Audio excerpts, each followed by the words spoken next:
Hello fishers, स्वागत आप सब लोगों का एक इंपॉर्टेंट वीडियो में, जिसमें मैं और सुमित सर एक बहुत इंपॉर्टेंट सब्जेक्ट को लेकर आप लोगों के साथ जुड़े हैं।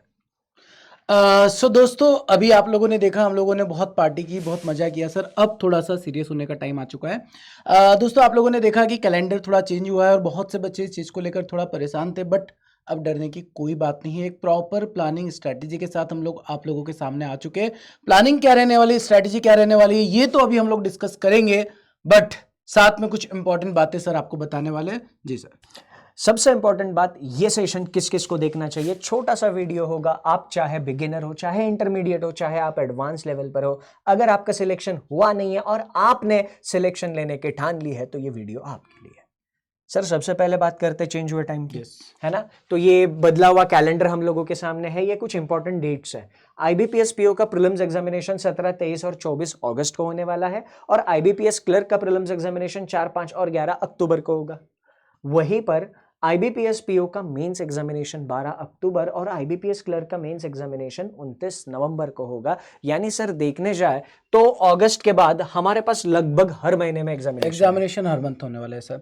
एंड सर, यहाँ पर सबसे इम्पॉर्टेंट जो चीज़ें होती है, जो हम लोगों ने बच्चों से बात करके सीखी है, मतलब सर ये ऑलरेडी हम लोग बच्चों को बताते हैं, बट इस बार जितने भी बच्चे सिलेक्ट हुए हैं, जिनका सिलेक्शन हुआ, उन सारे बच्चों ने जो बोला है और जो होना चाहिए आप लोगों के अंदर यार, वो सारी चीज़ें हम लोग बात कर लेते हैं। वो 3 चीज़ें कौन कौन सी है sir? Important things to remember sir. Consistency की हम हमेशा बात करते हैं। Consistency is the key selection.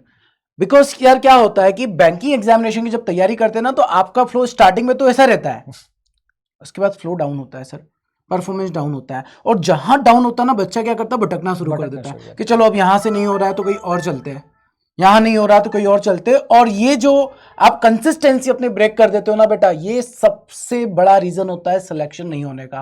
क्योंकि आप जिस एग्जामिनेशन की तैयारी कर रहे हो, इसमें आपका फॉल डाउन तो आना ही आना है, ठीक है। एक बार आपको ऐसा लगेगा, डिमोटिवेट होंगे आपको लगेगा कि शायद मेरा सिलेक्शन हो पाएगा, नहीं हो पाएगा, बट आपको कंसिस्टेंट सर, एक्चुअली वो लिटमस टेस्ट होता है। यस। क्या है ना, कोई भी चीज मिलने से पहले परीक्षा तो होती है।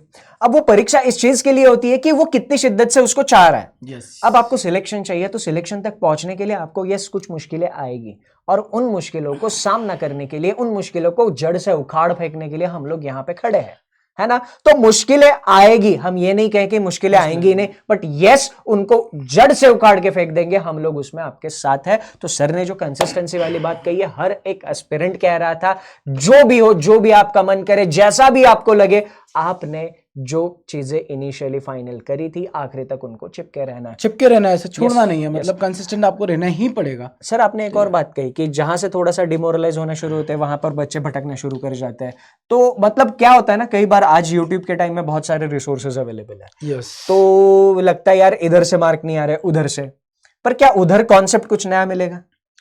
सर वही तो है ना, सिलेक्शन का मतलब हर बच्चा सिलेक्शन ले लेता है अगर वो भटकता नहीं तो। यस, बिल्कुल। सिंपल। मतलब हम सर ये नहीं कह रहे कि आप यही हमसे ही पढ़ो, नहीं। Yes. आपको जिधर समझ में आता है वहीं से पढ़िए, बस मतलब एक जगह पॉइंट से ये है पढ़िए। सर, कंसिस्टेंट हो, जहां भी पढ़ो, जैसे भी पढ़ो, Yes. अपने टीचर पे ट्रस्ट करो।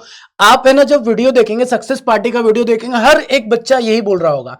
आपको अपने आप पे ट्रस्ट करना पड़ेगा, आपको अपने टीचर्स पे ट्रस्ट करना पड़ेगा, आपको अपने कंटेंट पर ट्रस्ट करना पड़ेगा, आपको अपनी कंसिस्टेंसी पर ट्रस्ट करना पड़ेगा, और कंसिस्टेंट रहना पड़ेगा, तभी आप लोगों को सिलेक्शन देखने को मिलेगा। अगर, क्योंकि सर इतिहास गवाह है, मतलब मैं तो सीधा सा बोलता हूं, हम लोगों ने जितने भी प्लानिंग की है, स्टार्टिंग में बच्चा दौड़कर भाग कर आएगा। Yes. है ना सर, आग लगा देंगे, दुनिया बदल देंगे, सब बोलेगा।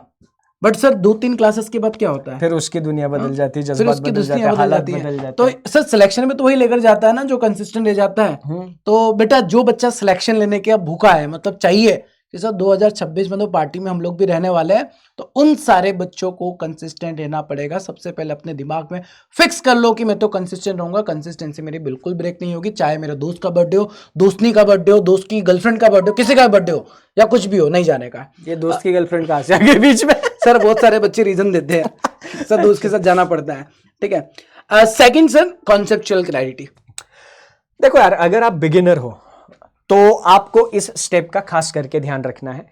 अगर आप इंटरमीडिएट हो और आपको लगता है यार मुझे कभी कॉन्सेप्ट में इधर उधर हो जाता है, कभी कभार प्रैक्टिस में गड़बड़ हो जाती है, या फिर कहीं ना कहीं कभी ना कभी कुछ ना कुछ चीजें छूट जाती है, तो ये स्टेप उनके लिए है। कॉन्सेप्ट्स क्लियर होने चाहिए। तो कॉन्सेप्ट्स क्लियर रखने के लिए आपको हर एक टॉपिक बेसिक से पढ़ना पड़ेगा। बेसिक से पढ़ने के बाद उस चैप्टर में कौन कौन से कॉन्सेप्ट है और उन कॉन्सेप्ट के ऊपर कैसे क्वेश्चन बन सकते हैं और पहले कैसे क्वेश्चंस बने हैं, इन सारी चीजों का नॉलेज होना चाहिए। अब सर आप ये तो कह रहे हो होना चाहिए, कहां से मिलेगा? उसका सोर्स भी बताने वाले हैं। उसके लिए आपको क्या करना है ये बताएंगे, हम क्या करने वाले ये भी बताएंगे। बट ये कॉन्सेप्चुअल क्लैरिटी बहुत जरूरी है हर किसी भी एस्पिरेंट के लिए सिलेक्शन लेने के लिए। आगे बात करेंगे हम तीसरे और सबसे इंपॉर्टेंट स्टेप की। सुमित सर से जानते हैं कि मॉक टेस्ट। सर अभी ये वाली फेज जो है ये तो बिगिनर और इंटरमीडिएट लेवल के लिए पर अगर मैं बात करूं कि जिसके कॉन्सेप्ट अच्छे खासे क्लियर है ना, मतलब जिसको कॉन्सेप्ट पे अच्छी खासी पकड़ बन गई है, तो उसके प्रिपरेशन जर्नी में या किसी की भी प्रिपरेशन जर्नी में मॉक टेस्ट का इंपॉर्टेंस क्या होता है, कैसे देना चाहिए और मॉक टेस्ट को? सर मैं तो कहता हूँ मॉक टेस्ट का नाम ही रख देना चाहिए सिलेक्शन, फाइनल बात तो सही है। मतलब यार अगर आप सिलेक्शन चाहते हो, मतलब सर कॉन्सेप्ट क्लैरिटी हम जो बात करें, कंसिस्टेंसी जो बात कर रहे हैं, ये तो ठीक है, हम लोगों ने बच्चों को बोल दिया करना ही कर रहा है, बट क्या सारे बच्चे जो है कंसेप्ट क्लियर करने के बाद कंसिस्टेंसी के बाद सिलेक्शन ले पाते हैं? नहीं। तो बात कहाँ आती है सर? टाइम मैनेजमेंट कि आप एग्जामिनेशन में वो टाइम मैनेज कर पा रहे नहीं कर पा रहे। सर कहीं सारे बच्चे ऐसे होंगे जो बोलते हैं सर हम लोग घर पे तो बहुत अच्छा परफॉर्म कर रहे थे, इवन घर पे मॉक टेस्ट में भी परफॉर्म कर रहे थे, बट एग्जामिनेशन में सर पता नहीं क्या हो गया, दिमाग काम ही नहीं कर रहा था, एकदम से ठुस हो गए थे। तो वहां पर बेटा आपके ना जो मॉक टेस्ट के साथ जो एनालिसिस होता है ना बहुत काम आता है। आपको पता होता है कि मॉक टेस्ट में हम लोग क्या गलतियां कर रहे हैं, बस वो गलतियां एग्जामिनेशन में नहीं करनी है।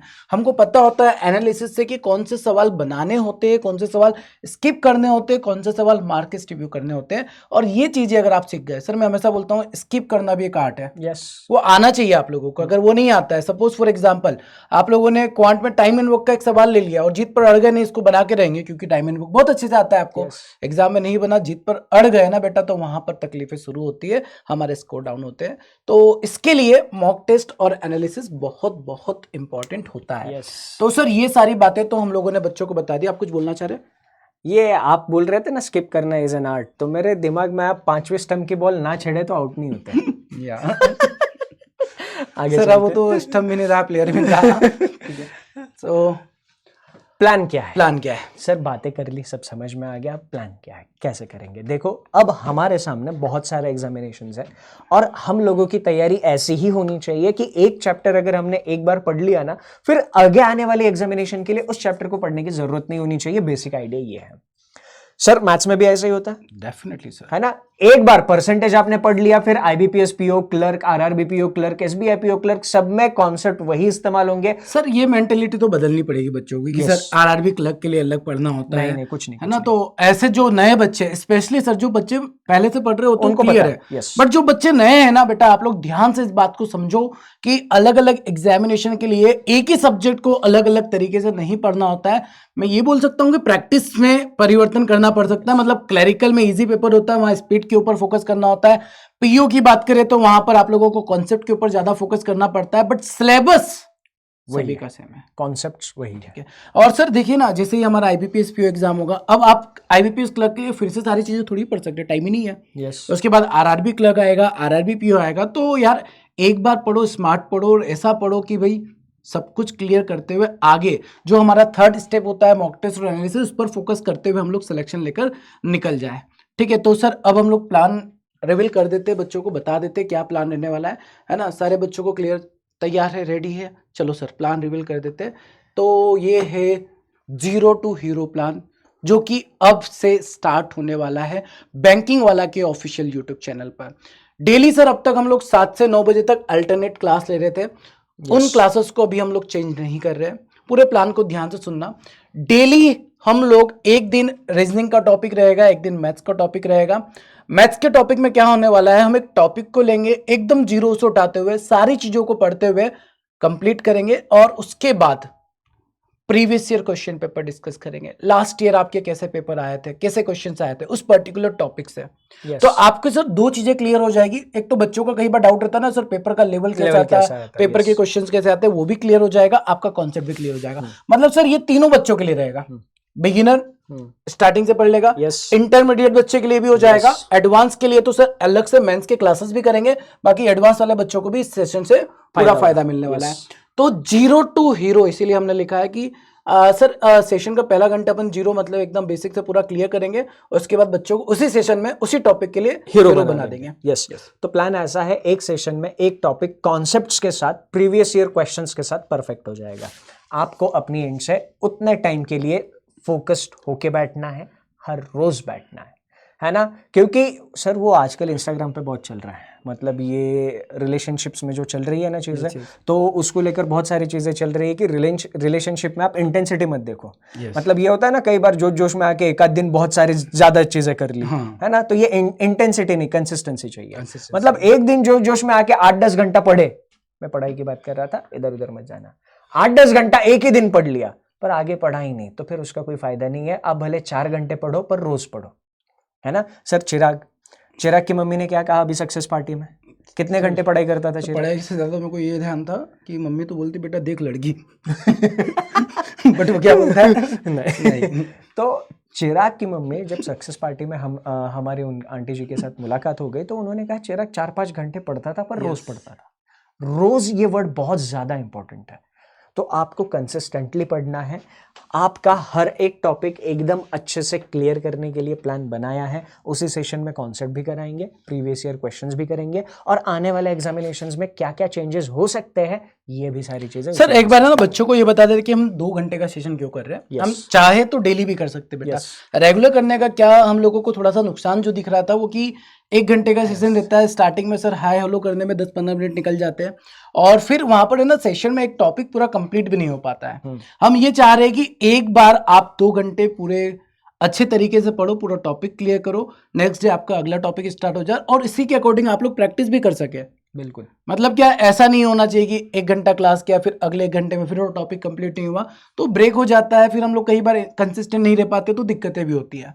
तो इन चीज़ों को ध्यान में रखते हुए हम लोगों ने ये जो प्लान किया है वो 2 घंटे का डेली क्लास का रहेगा। अल्टरनेट आपकी क्लास रहेगी मैथ्स और रीजनिंग की और सर एक पर्टिकुलर टाइम तक हम अल्टरनेट क्लास करेंगे। उसके बाद फिर हम लोग वापस से रेगुलर क्लासेस भी आप लोगों के स्टार्ट करेंगे जिसमें 7 बजे आपका रीजनिंग, 8 बजे आपका मैथ्स का क्लास। कब होगा पता है? रेगुलर क्लासेस कब होगा? जब सारे के सारे बिगिनर्स इंटरमीडिएट लेवल पर पहुंच जाएंगे और ये इंटरमीडिएट वाले प्रैक्टिस कर करके हमारे साथ रोज रिवीजन कर करके आपके साथ एडवांस लेवल पर चले जाएंगे। तो रेगुलर हम लोग मॉक टेस्ट शुरू करेंगे, है ना।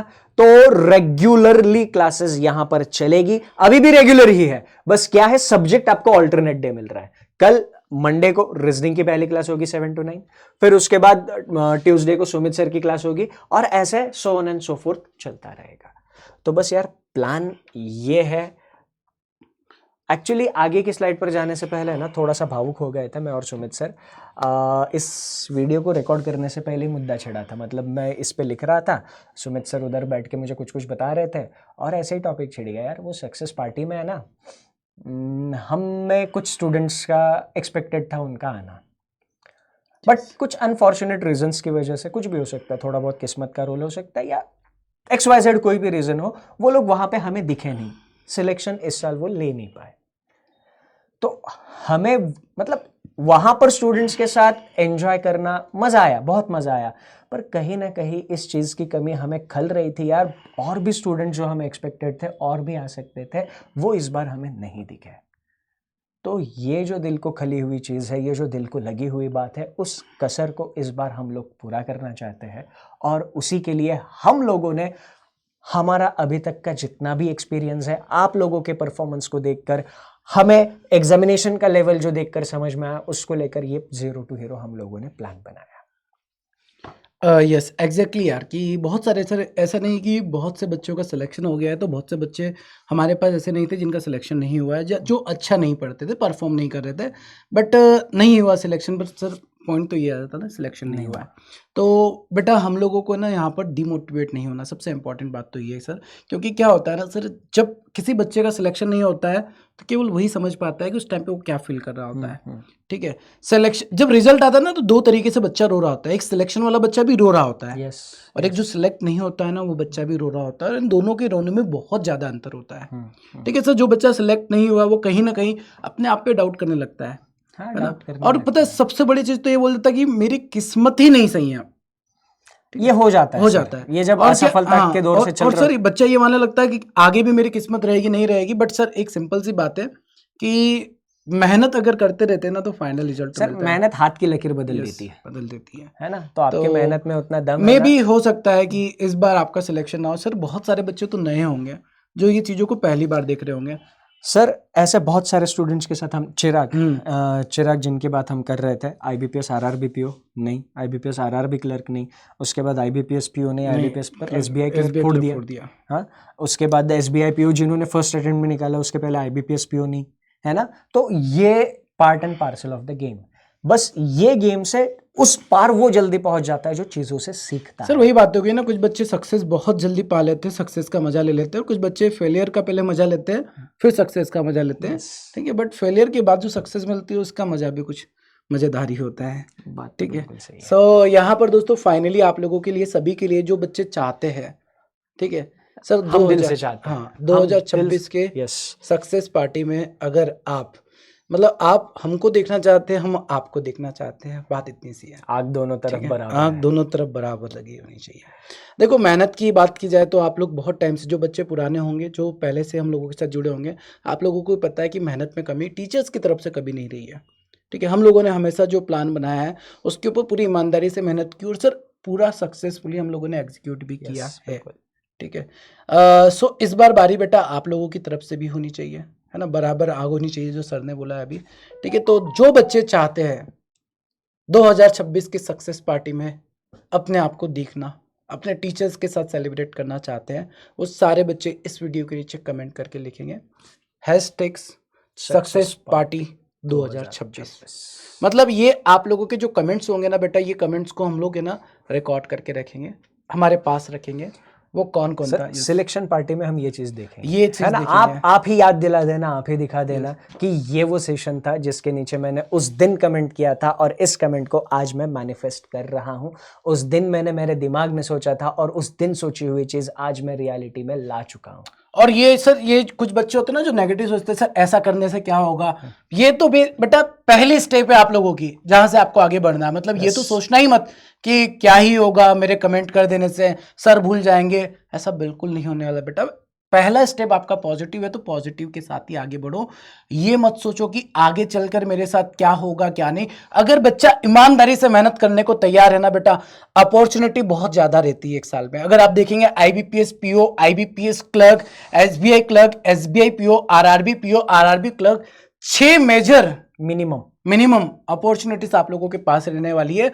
आप ये बोल देते ना सर कई बार कि सर नॉर्मलाइजेशन की वजह से शायद मेरा सिलेक्शन नहीं हुआ। सर कितने बार होगा ऐसा? एक एग्जाम मान लिया, 2 एग्जाम, बट यार अगर आपने मेहनत की है ना, रिजल्ट आपके फेवर में आएगा। और ये मैं इसलिए भी बोल रहा हूं क्योंकि देखा है बच्चों को यार, हम लोगों ने सक्सेस पार्टी में, वो बच्चों ने भी फेलियर देखा था और फेलियर के बाद सिलेक्शन लिया है, और सिलेक्शन आप जैसे बच्चों का ही होता है। ठीक है, जो कंसिस्टेंट पढ़ रहे होते हैं, मेहनत कर रहे होते हैं। देखो लाइफ में ना डाउन आता है, हर किसी के आता है, बट वो डाउन से जो अप होता है ना सर, और वहां से जो आगे बढ़ता है ना, बस असली बाजीगर तो वही कहलाता है। ठीक है, तो बस हमारे एंड से इतना ही है। हम लोगों को जितना प्लान कर लिया था हमने प्लान कर लिया, आप लोगों के साथ शेयर भी कर लिया। अब इसके आगे हम अपनी जिम्मेदारी पूरी तरीके से निभाने के लिए रेडी है। आप भी, भले किसी और के लिए ना सही, बस अपने माँ बाप के लिए। आज तक उन्होंने आपके लिए जो मेहनत करी है, आज तक उन्होंने आपके लिए जो सपने देखे हैं, उनका थोड़ा सा एहसास रख के मेहनत करिए। That's it. चलिए, सो दोस्तों कल से मिलते हैं। डेली शाम को 7 बजे आपकी क्लास रहेगी। 7 बजे कल रीजनिंग का क्लास होने वाला है। टाइम पर पहुंच जाना, लेट मत होना। और पहले दिन से जो शुरू किया है ना, जब तक सिलेक्शन नहीं लेते बेटा तब तक छोड़ने का नहीं। और सर इसी के साथ साथ ऐसा नहीं कि हम लोगों ने ये प्लान बना लिया है, इसके अलावा और कुछ एक्स्ट्रा आप लोगों के लिए नहीं करेंगे। और भी आपको बहुत सारी चीजें मिलती रहेगी टाइम टू टाइम। आपके सिलेक्शन के लिए जो भी इंपॉर्टेंट रहने वाला है, चाहे वो फ्री कंटेंट क्यों ना हो, फ्री मॉक टेस्ट क्यों ना हो, वो सारी चीजें आप लोगों को मिलेगी। बस एक बार आप कंसिस्टेंट हो जाओ, रेगुलर हो जाओ, उसके बाद आपको धीरे धीरे खुद ब खुद समझ में आने लगेगा कि करना क्या है और कैसे करना है। स्पेशली जो बच्चे नए हैं, जो पुराने चावल है, वो तो जानते हैं क्या करना है। ठीक है, बाकी दोस्तों मिलते हैं हम लोग फिर रेगुलर सेशन में। तब तक के लिए सभी अपना ध्यान रखेंगे। Thank you so much, bye bye, take care.